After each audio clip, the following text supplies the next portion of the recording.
Men hozir doktorga ketyapman, tekshirtirgan o'zim masalam bo'yicha. Boshqa mavzuda hozir gapirmoqchiman. O'zbekiston dunyoda birinchi o'rinda ekan zaharli havo bo'yicha. Kimdirlarga murojaat qilinglar, hashtaglar qo'yinglar degan videolarni ko'p ko'ryapman, lekin men hozir umuman boshqa narsa haqida gapirmoqchiman. 8 yildan beri Koreyada yashaydigan inson sifatida mana shunaqa havo ifloslanganda qanaqa himoyalanish kerakligi haqida bir necha tavsiyalarni berib o'tmoqchiman.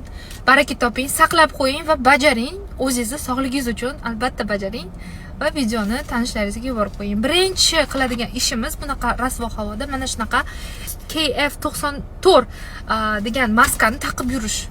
Maska обязательно kerak. Kuniga 20 ta 30 ta sigaret chekkanchalik zaharlanishni istamasak agar.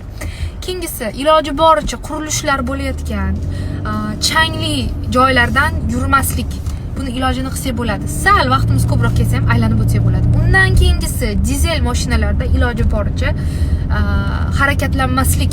Dizel atrof muhitga juda ham katta zarar yetkazadi. Keyingisi nam uborkani tez-tez qilib turish, влажный уборка va обязательно havo tozalaydigan sotib olish kerak. Har bir uyda bo'lishi kerak. 500 ming, 600 ming turadi. Keyingisi yana ko'p mashinalar qatnovli bo'lgan yo'llarda iloji boricha yurmaslik. Maska taqsangiz ham yurmang, baribir o'zingizni ehtiyot qilish niyatingiz bo'lsa.